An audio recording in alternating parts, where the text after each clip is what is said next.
Muy buenas tardes, doctor Dimas, compañeros. En esta ocasión presentaré mi tema de tesis, cuyo título es El neoconstitucionalismo a la luz de los derechos humanos en México.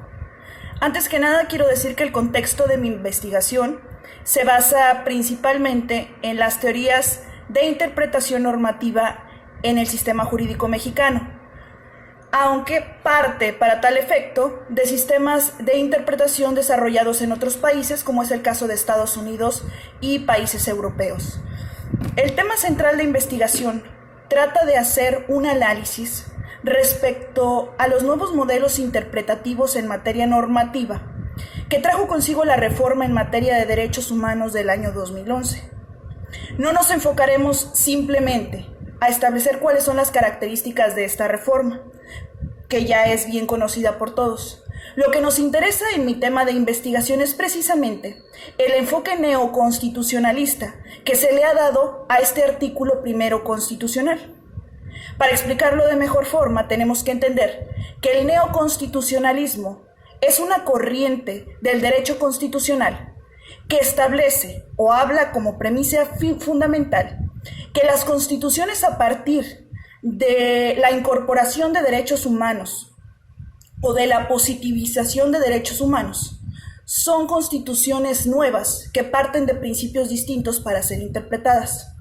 El neoconstitucionalismo lo explica diciendo que las nuevas constituciones en los países que han adoptado y han incorporado derechos humanos son constituciones de principios, precisamente porque establece que los derechos humanos son principios fundamentales que no tienen una interpretación exacta.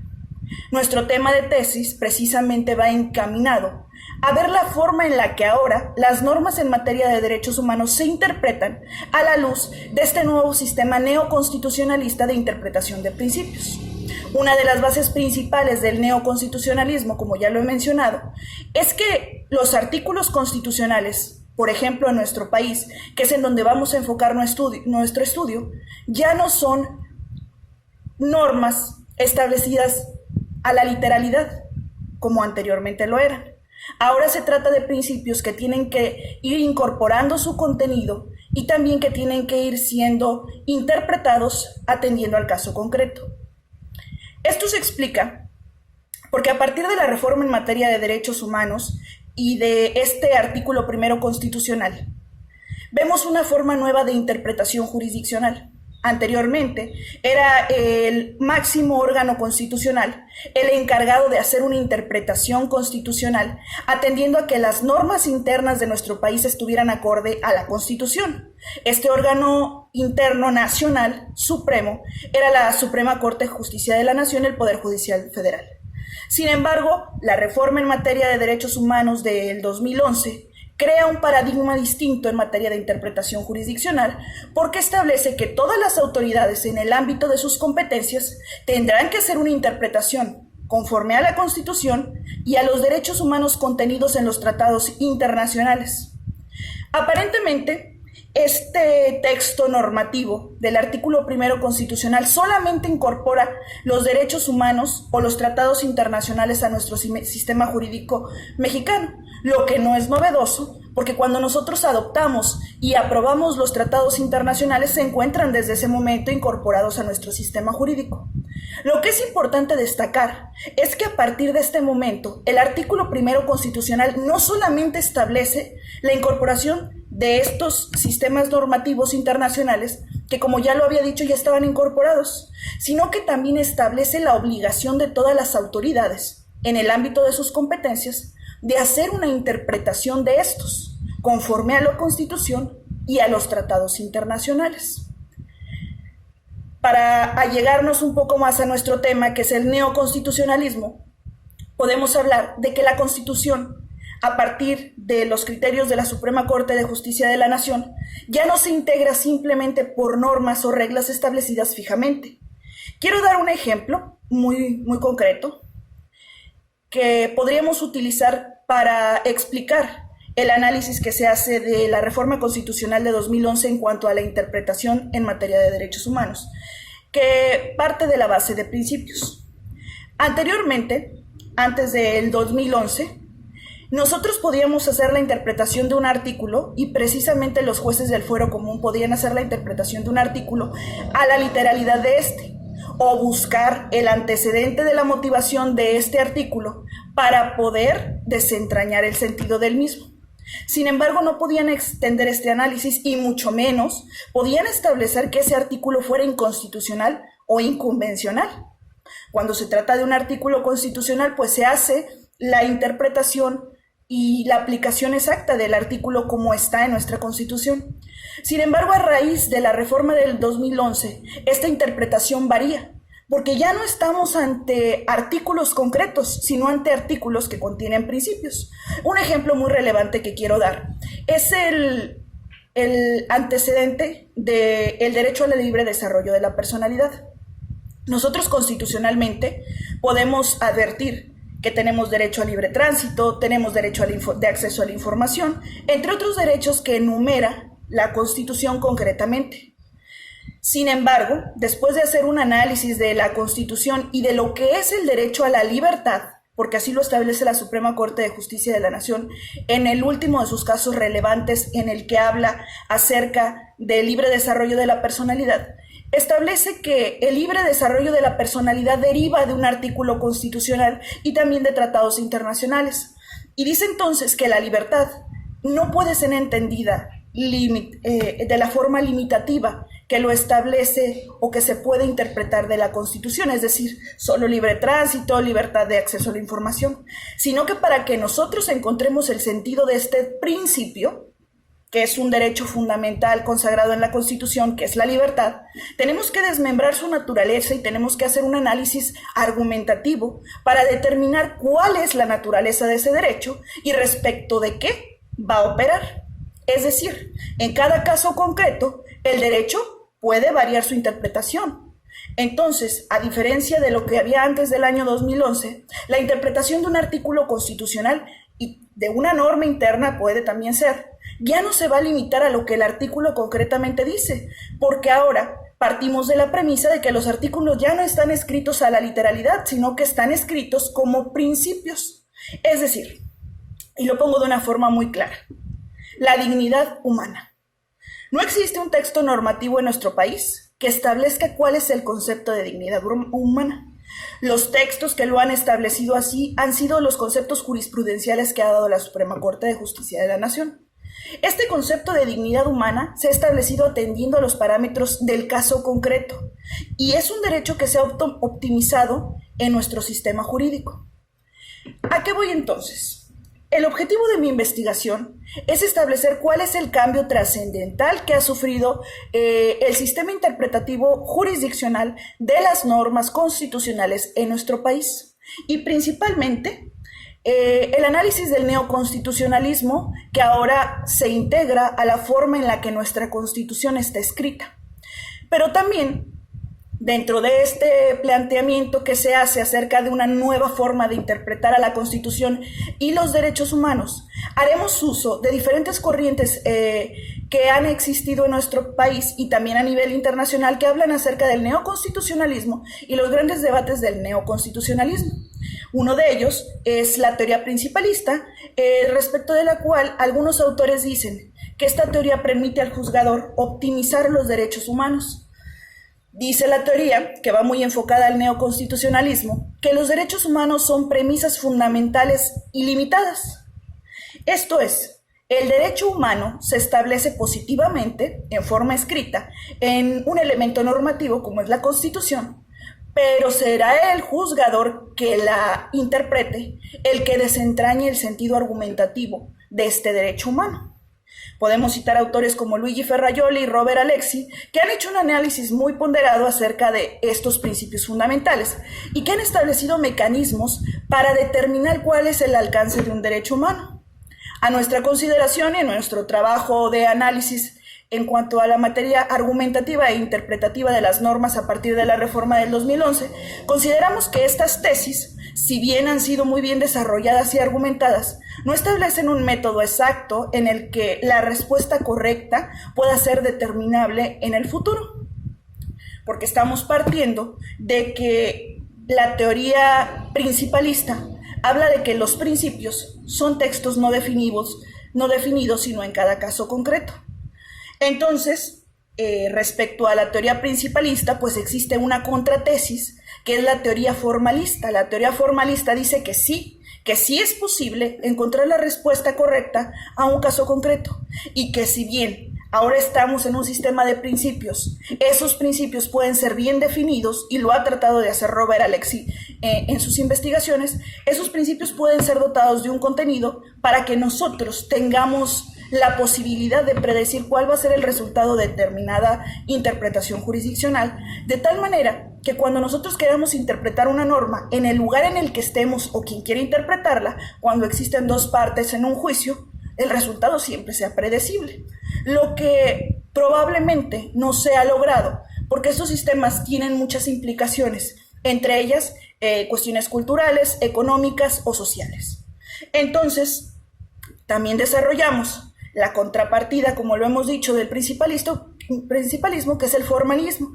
El formalismo dice, claro que existe la posibilidad de encontrar una respuesta correcta. Esta forma es atendiendo a las disposiciones normativas ya existentes en nuestro sistema jurídico. En tanto nosotros hagamos una interpretación atendiendo al sistema jurídico que ya nos rige, podemos llegar a una respuesta que siempre va a ser la misma en todos los casos. Se desarrolla en nuestro trabajo de tesis estas dos tesis que han sido incorporadas en la argumentación jurídica y que han sido ampliamente debatidas a nivel internacional,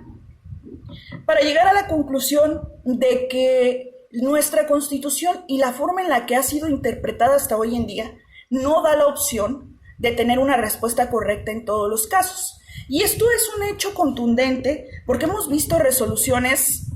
algunas veces contradictorias, dependiendo de quién las resuelva.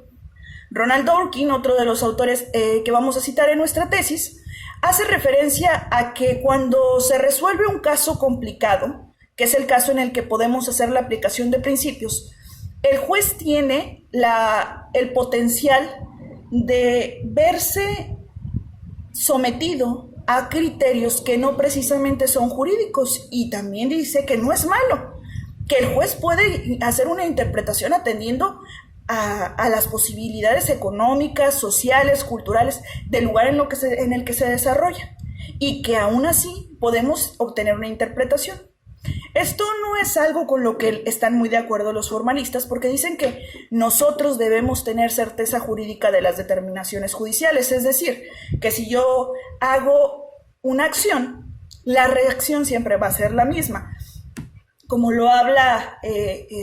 Kelsen en la teoría pura del derecho, que dice que la naturaleza de la materia penal o de los delitos es precisamente que a toda acción corresponde una reacción. La acción es el hecho delictivo y la reacción es precisamente la punibilidad del hecho y la pena que corresponde siempre a ese hecho y lo equipara. Entonces, nosotros en nuestra tesis abordamos el tema de la interpretación de las normas a la luz de los derechos humanos con la reforma al artículo 1 constitucional, y concluimos que existe una variación o una determinable que hace que el juez quede en una posibilidad de resolver sin fijar criterios en cuanto a materia jurídica o a otros aspectos externos que puedan influir en su determinación. A esto le llama Ronald Dworkin discrecionalidad. La discrecionalidad es aquel aspecto fundamental en la argumentación jurídica en la que el juzgador o quien interpreta la norma tiene la posibilidad de hacer una nueva interpretación. Respecto a esta interpretación, la misma podía irse enfocada en dos aspectos distintos, como ya lo hemos dicho. Un aspecto es el sistema jurídico ya existente,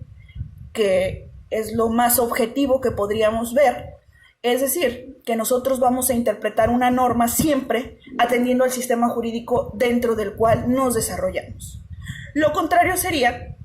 un aspecto que dotaría a la resolución judicial de una incertidumbre jurídica. Para tal caso, estaremos analizando determinadas resoluciones judiciales de la Suprema Corte de Justicia de la Nación, en donde podemos analizar si pudiéramos haber tenido la capacidad o la posibilidad de analizar el caso previo a la resolución,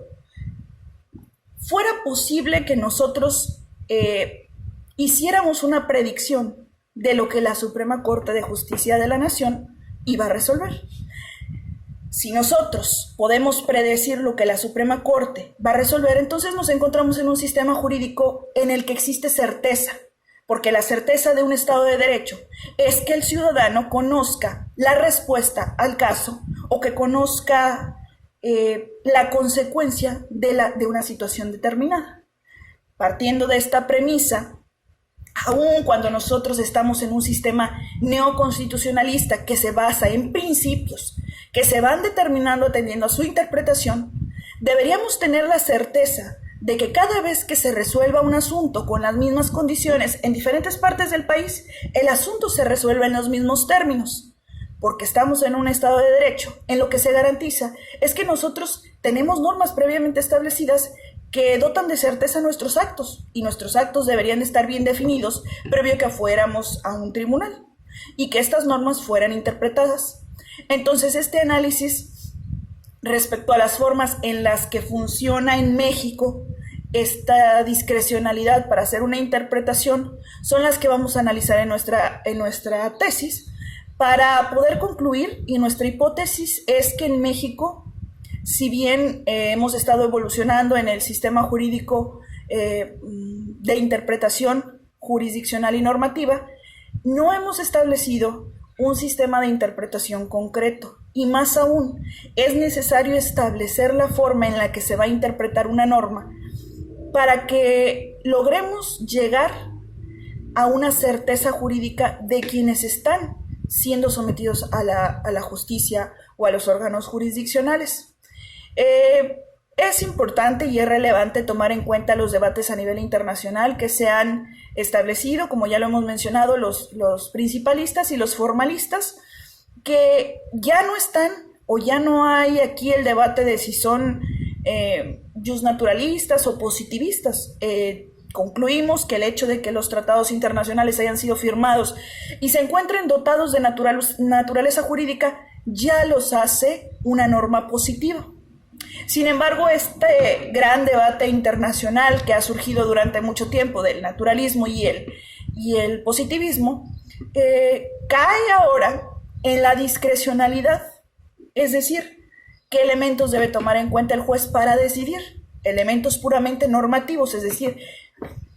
hacer un análisis del sistema jurídico en el cual se encuentra, no obstante la norma sea un principio, o acudir a elementos morales, sociales, económicos, institucionales o de cualquier otro tipo que no están incluidos en la norma. No debemos asustarnos o no debemos alarmarlos al decir que se tomen en cuenta elementos morales, sociales o económicos. Esto es muy común en las resoluciones judiciales y de hecho es una corriente filosófica que muchos autores han desarrollado y han dicho que es necesario que una determinación judicial prevea económicamente, socialmente y políticamente sus alcances. Sin embargo, nosotros consideramos que cuando un individuo acude a la justicia o cuando es objeto de una interpretación normativa, un asunto que es puesto a disposición de las autoridades judiciales principalmente, tiene que tener la certeza de lo que ahí se discuta va a ser algo ya conocido por él. Por eso nos encontramos en un Estado de Derecho. Entonces nosotros no coincidimos con la teoría que habla acerca de los elementos externos que pueden influir en una determinación judicial, que influyen evidentemente, y eso es un hecho notorio, que estos elementos influyen dentro de las determinaciones judiciales, pero consideramos que cuando estos elementos influyen dentro de una determinación judicial,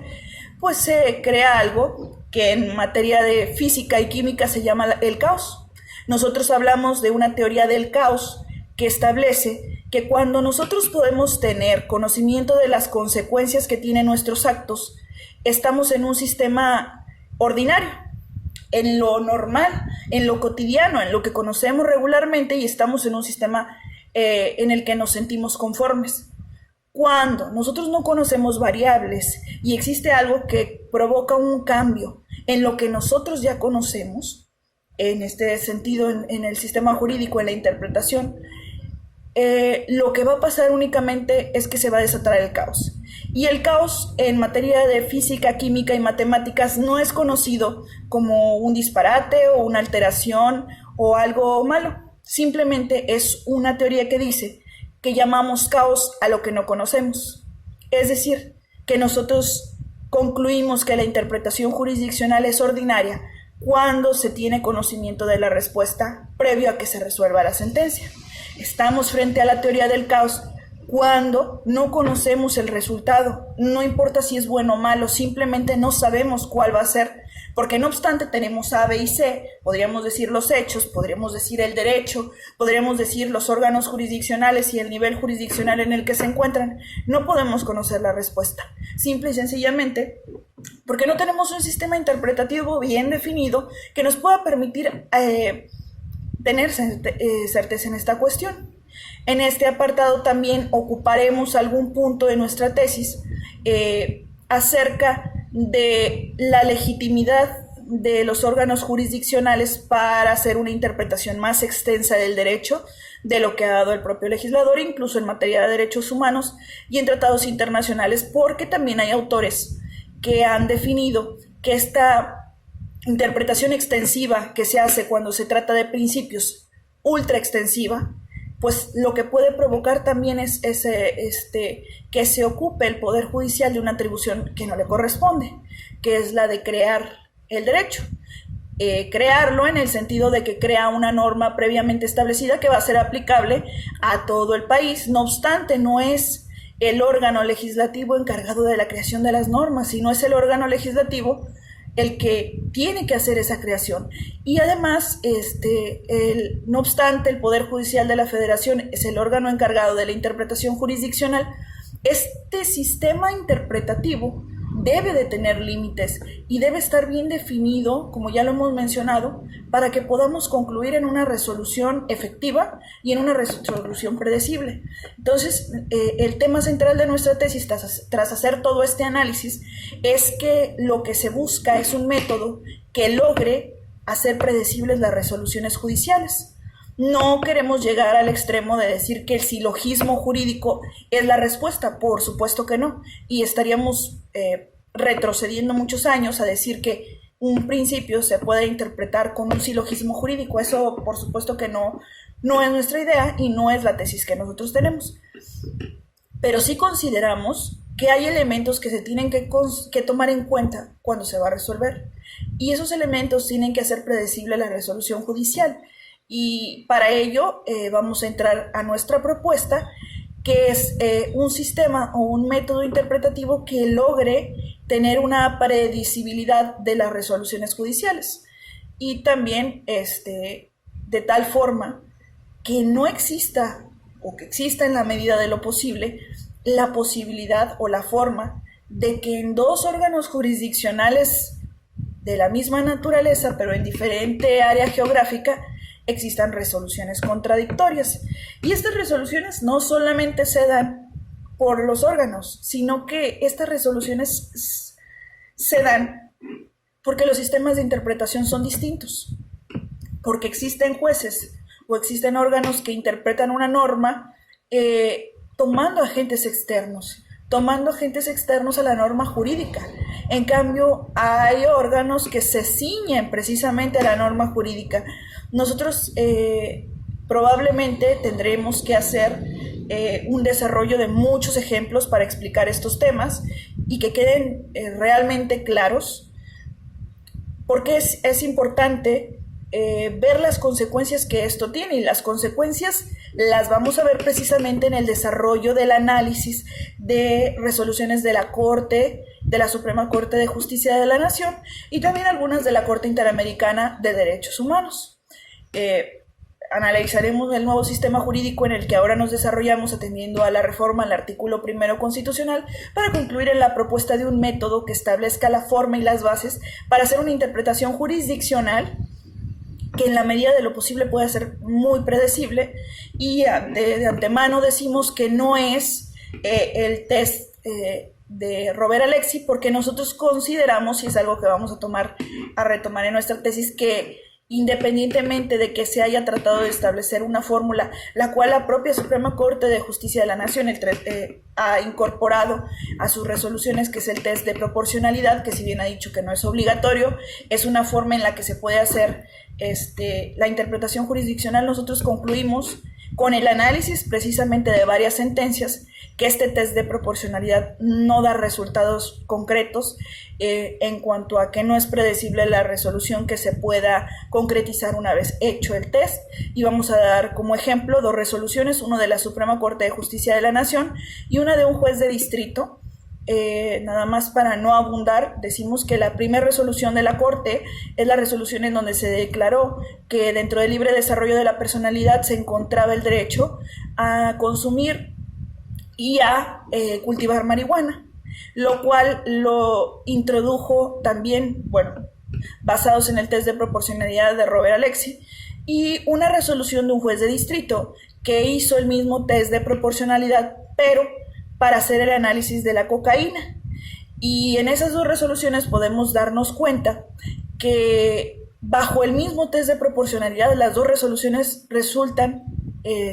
correctas. Si nosotros hiciéramos el análisis a la luz del test de proporcionalidad, por eso nosotros consideramos que el test de proporcionalidad se puede adecuar atendiendo a las necesidades o a las inclinaciones que pudieran tenerse de acuerdo al tema. Entonces consideramos que no es, por supuesto, una forma muy eficiente de hacer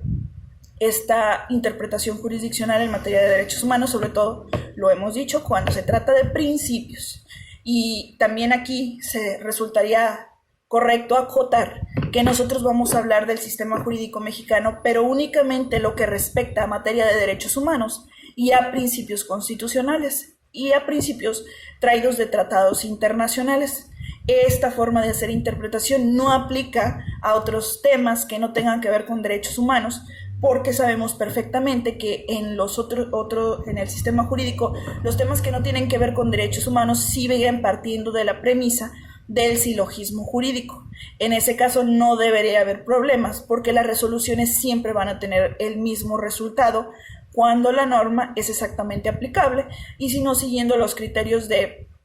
para definir la norma correcta,